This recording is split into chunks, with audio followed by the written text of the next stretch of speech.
Welcome to the 5-Minute English Vocabulary Podcast. My name is Herbert Lee, and I'll be your host. Now you can easily improve your vocabulary without memorizing long lists of boring words, and still develop a powerful command of English. You'll learn the origin of words, or etymology, told as easy-to-remember stories. You'll also hear some jokes, and learn some idioms as well. Episode 7. British and American English. Britain and America are two countries that are divided by the same language. I grew up on the east coast of Canada, so I got a taste of both worlds. In school, we followed British English, British spelling, British pronunciation, and British vocabulary. Because of television and Hollywood movies, we picked up American English. The English language is spoken worldwide, but the two that use it as their official language are Britain and America. However, the two nations have developed different dialects of English that can be quite confusing for English learners. Ever since the colonies split from England, the two nations have been divided by a common language. Americans speak American English, while Brits speak either British or American English. The two languages share many similar terms, but they also have their own quirks. One of the major reasons for these differences is because of dictionaries. The American and British dictionaries are very different because they were compiled by two very different authors with very different perspectives on language. The UK's dictionary was compiled by scholars from London, not Oxford for some reason, who wanted to just collect all known English words, while the American one was made by someone named Noah Webster. Webster wanted American spelling to be simpler and different from UK spelling as a way of showing America showing its independence from the former British rule. He dropped the letter U from words like color and honor, which had developed from the French influence in England, to make them C-O-L-O-R and H-O-N-O-R instead. He did the same thing to words ending in I-S-E, to make them I-Z-E, because he thought American spelling should reflect the way it was said. It was also Webster who made the letter Z to be pronounced as Z. In England, the letter Z is Z. Sometimes these differences can be frustrating. When I arrived in Hong Kong in 1983, it was still a British colony. I wanted to take a ride on the subway. I saw a blue and white sign that said Subway. I went down the staircase and wandered everywhere, but there was no subway.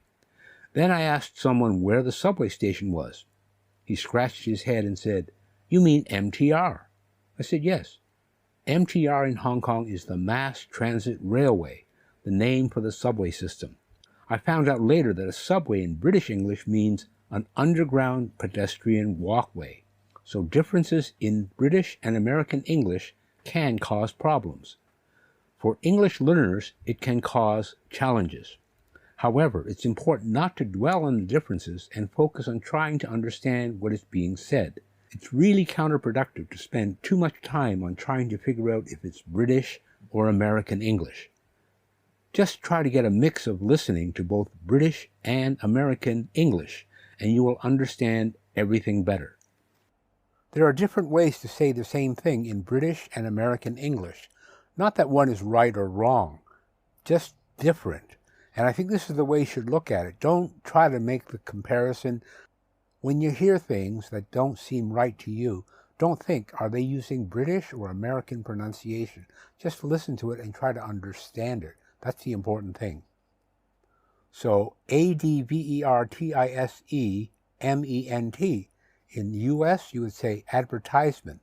In Britain, you would say advertisement. ANTI. In America, anti. In England, anti. CLERK. In America, it's a clerk. In England, it's a clerk. CONTROVERSY. In America, controversy. In Britain, controversy. DEBRIS. Litter or garbage. In America, they say debris. In the UK, debris. laboratory. In America, laboratory. In the UK, laboratory. Similar one is lavatory. In America, lavatory. In Britain, lavatory. But you're more likely to say washroom or bathroom in America. niche. In the US, they say niche. In Britain, it's niche. perfume. In America, perfume. In England, perfume. privacy. In the US, privacy. In the UK, privacy. Here's a good one.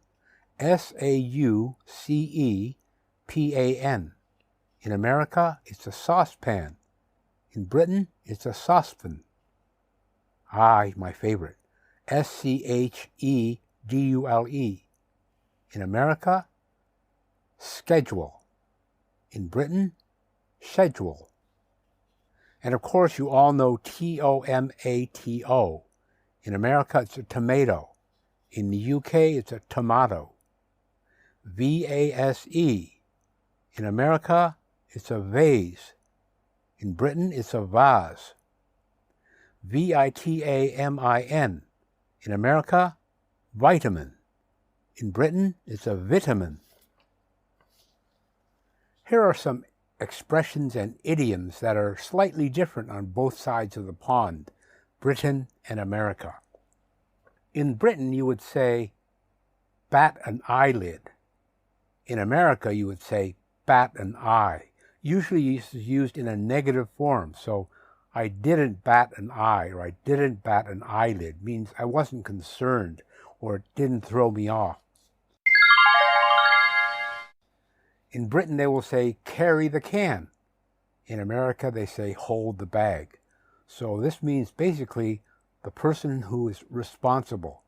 If there's a mistake, this person is left holding the bag. He's left with the responsibility. In the UK, when you're upset with someone, you'd say you're cheesed off. But in America, you would say you're teed off. Here's one of my favorites.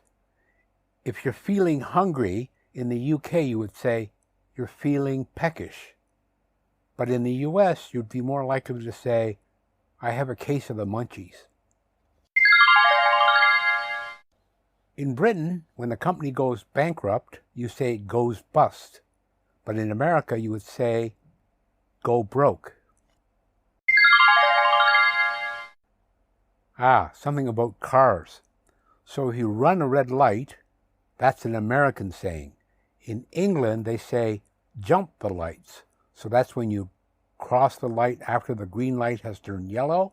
They say you jump the lights in the UK, run the red light in America. When something is done that's not proper, in England, you would say, that's not the done thing. In America, you would say, that's not socially acceptable.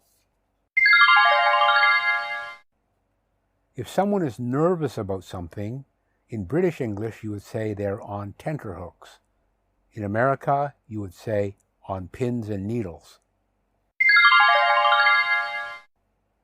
When you're trying to encourage someone to do better, in British English, you would say, time to pull your socks up. In America, you would just say, try harder. Another one about cars. When something is the best in their field, like the best product, in Britain, you would say it's the Rolls Royce of, whereas in America, you would say it's the Cadillac of. When someone is really clever, in Britain, you would say they're sharp as a needle. In the US, you would say they're sharp as a tack. The low man on the totem pole, someone who's not very important. In America, we refer to them as small potatoes, whereas in England, they're called small beer. When someone is really, really skinny, in the UK, you're likely to say they're thin as a rake. In America, you would say they're skinny as a rail. When something happens for the third time and it's a sign that you're lucky, in the UK, you would say third time lucky. In America, you would say 3 times a charm. Another car one. So when someone messes up your plan, in the UK you would say they threw a spanner in the works. In the US you're more likely to say they threw a monkey wrench in the works. Okay, so again I'm joined by my daughter Liesel, and we're going to give you some jokes about the English language. Top of the day to you, mate. So let's start with some English jokes. The past, the present, and the future walked into a bar. Ooh, it was tense. I'll never date another apostrophe. The last one was way too possessive. I will always be disappointed why a group of squids is not called a squad. A comma and a period are driving together. The comma says, let's slow down right here. And the period says, we better just stop. What's the difference between a cat and a comma? A cat has claws at the ends of its paws, and a comma is a pause at the end of a clause. Okay, how about some American English jokes? What's the difference between America and yogurt? Well, leaving yogurt alone for 300 years makes it grow a culture.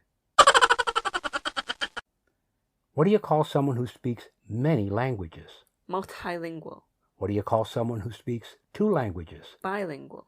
And what do you call someone who speaks 1 language? An American. So what do you call intelligent people in America?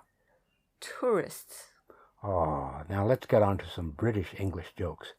Can you explain why no one in the royal family goes to Starbucks? Royal tea does not appear on their menu. What is the reason that England doesn't have a kidney bank? Well, they already have a Liverpool. They say us British people like to join queues.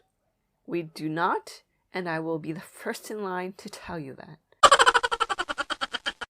What's the main difference between watts and ohms? Watts measure energy, while ohms are the places that Brits reside in. Well, there you have it. That's our episode on British and American English.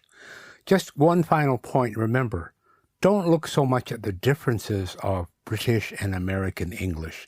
It's not a big deal. English language, like every language, is made to communicate.